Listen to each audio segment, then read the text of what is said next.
आकाशवाणी नागपूर. राम औरंगाबादकर आपल्याला प्रादेशिक बातम्या देत आहे. ठळक बातम्या. उपराष्ट्रपती 4 ऑगस्ट रोजी नागपुरातील राष्ट्रीय प्रत्यक्ष कर अकादमीमध्ये प्रणिती व्याख्यानमालेला संबोधित करणार. राज्यात सार्वजनिक आरोग्य विभागाच्या सर्व रुग्णालयात मोफत उपचार मिळणार. राज्य मंत्रिमंडळाचा एकमतानं निर्णय. विधानसभेच्या विरोधी पक्षनेतेपदी काँग्रेसचे विजय वडेट्टीवार यांची नियुक्ती आणि ज्येष्ठ साहित्यिक नामदेव धोंडो उर्फ ना.धो. महानोर यांचं आज पुण्यात निधन. औरंगाबाद जिल्ह्यात पळसखेड या त्यांच्या मूळ गावी उद्या अंत्यसंस्कार करण्यात येणार. भारताचे उपराष्ट्रपती जगदीप धनखड 4 ऑगस्ट 2023 रोजी भारतीय महसूल सेवा अर्थात IRSच्या 76व्या तुकडीला राष्ट्रीय प्रत्यक्ष कर अकादमी NADT इथं प्रख्यात भारतीयांद्वारे दिल्या जाणाऱ्या व्याख्यानमाला प्रणितीच्या उद्घाटन समारंभाला संबोधित करतील. या प्रसंगी महाराष्ट्राचे राज्यपाल रमेश बैस, केंद्रीय रस्ते वाहतूक आणि महामार्ग मंत्री नितीन गडकरी, महाराष्ट्राचे उपमुख्यमंत्री देवेंद्र फडणवीस, केंद्रीय प्रत्यक्ष कर मंडळाचे अध्यक्ष नितीन गुप्ता उपस्थित राहतील. प्रणिती या प्रख्यात भारतीयांच्या व्याख्यानमालेचा उद्देश अभिमानाची भावना, सहभाग आणि समाजाला परतफेड करण्याचे तत्त्व रुजवणं हा असून सदर व्याख्यानमाला NADT अधिकारी प्रशिक्षणार्थींना समाजातील कर्तृत्ववान व्यक्तींशी संवाद साधण्याची आणि कर सुविधा प्रदान करणाऱ्या त्यांच्या भावी भूमिकेसाठी सज्ज करण्याची एक संधी असते. भारतीय महसूल सेवेच्या 76व्या तुकडीत 57 अधिकारी प्रशिक्षणार्थी आणि भूतान रॉयल सर्व्हिसचे 2 अधिकारी सध्या सेवापूर्व प्रशिक्षण घेत आहेत.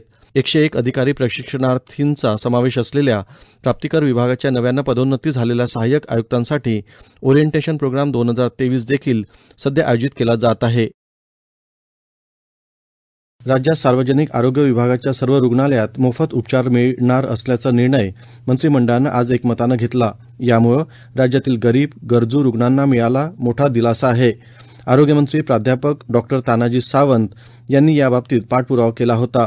भारतीय राज्यघटनेतील अनुच्छेद 21 नुसार राईट टू हेल्थचा नागरिकांना अधिकार या निर्णयानं बळ मिळणार आहे.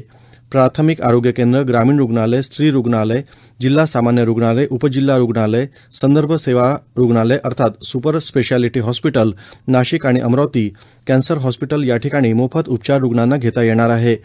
सध्या या सर्व रुग्णालयात वर्षभरात उपचार घेण्यासाठी सुमारे 2.55 कोटी नागरिक येतात.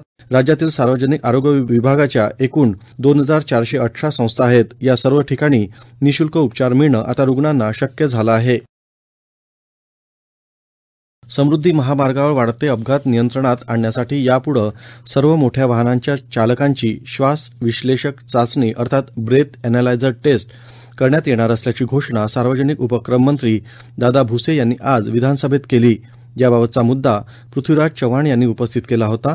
रस्त्यावर सार्वजनिक वाहतूक करणारे चालक मद्यपान करून गाड्या चालवतात, शिस्त पाळत नाहीत. त्यामुळे मोठ्या प्रमाणात अपघात होऊन अनेक निष्पाप जीव जात आहेत, असं चव्हाण म्हणाले. यावर तातडीनं आळा घालावा अशी त्यांची मागणी होती. महामार्गावर रोज 17 ते 18 हजार वाहनांची वाहतूक होत आहे. भविष्यात ही संख्या 50,000 इतकी होणार आहे अशी अपेक्षा असून सर्व वाहनांना यापुढे 120 किलोमीटर प्रति तास इतकी वेग मर्यादा घालण्यात येणार असल्याचं भुसे यांनी स्पष्ट केलं.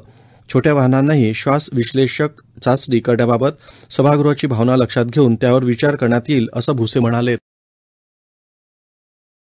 राज्यातील सर्व प्रकारची नोकर भरती पूर्णपणे पारदर्शक पद्धतीनं सुरू असून त्यातून सर्व जागा भरल्या जातील. या भरतीत कोणताही गोंधळ नाही अशी ग्वाही उपमुख्यमंत्री देवेंद्र फडणवीस यांनी आज विधानसभेत याबाबतच्या प्रश्नाच्या उत्तरात दिली. मूळ प्रश्न लहू कानडे यांनी उपस्थित केला होता. त्यावर नाना पटोले यांनी उपप्रश्न विचारला होता. काही वर्तमानपत्र चुकीच्या माहितीच्या आधारे निराधार बातम्या छापत असून यामुळे विद्यार्थ्यांमध्ये गोंधळ उडून त्याची दिशाभूल होत आहे. त्यामुळे त्या वर्तमानपत्रांवर हक्कभंग दाखल करावा लागेल असं फडणवीस म्हणालेत.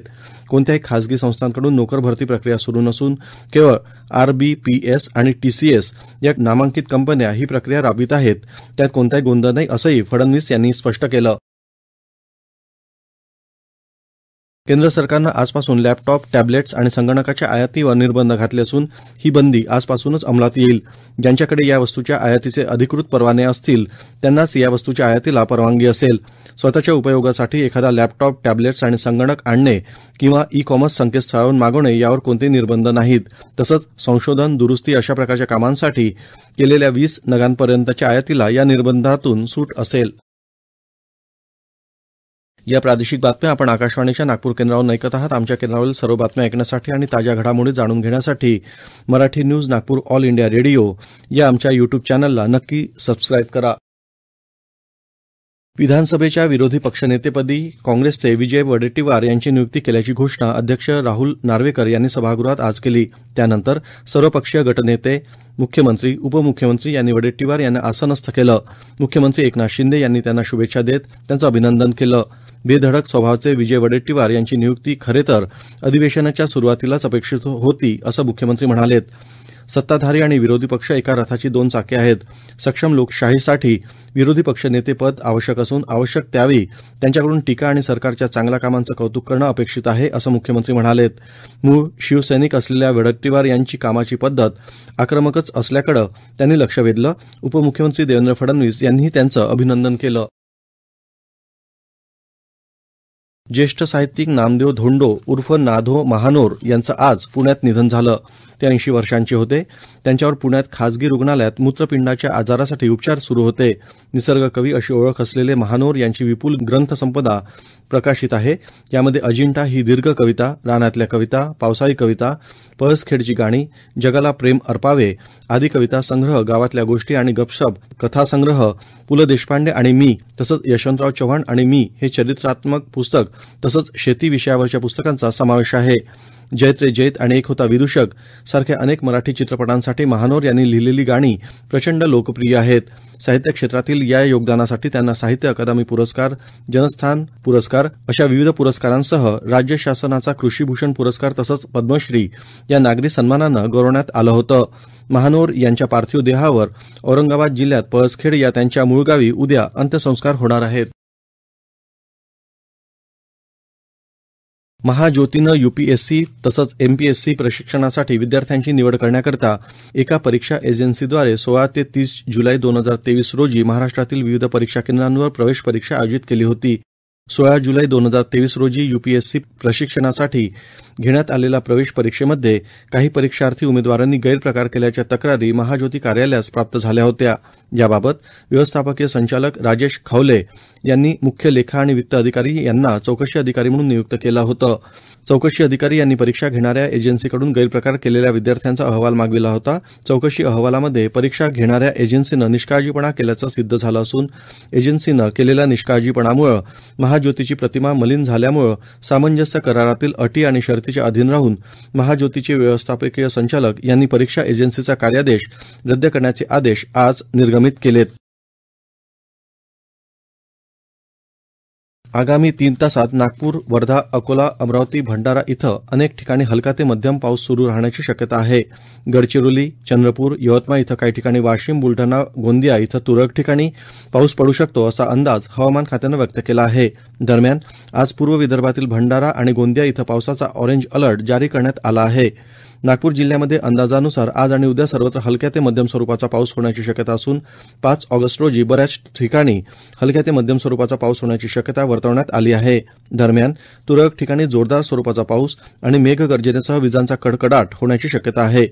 अमरावती जिल्ह्यातील बहुतांश तालुक्यामध्ये मागील 48 तासांपासून संततधार रिमझिम पाऊस सुरू असून अचलपूर, परतवाडा, तिवसा, धामणगाव, दर्यापूर, अंजनगाव, धारणी, चिखलदरा या तालुक्यांमध्ये अनेक नदी नाल्यांना पूर आला आहे.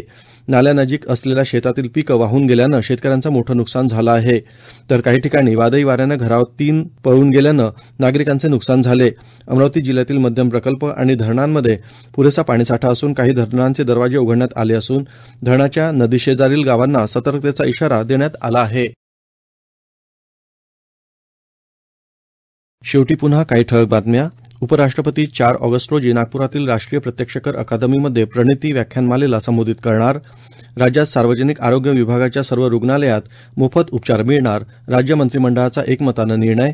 विधानसभेच्या विरोधी पक्ष नेतेपदी काँग्रेसचे विजय वडेट्टीवार यांची नियुक्ती आणि ज्येष्ठ साहित्यिक नामदेव धोंडो उर्फ नाधो महानोर यांचं आज पुण्यात निधन. औरंगाबाद जिल्ह्यात पळसखेड या त्यांच्या मूळ गावी उद्या अंत्यसंस्कार करण्यात येणार. याबरोबरच हे प्रादेशिक बातमीपत्र संपलं. नमस्कार.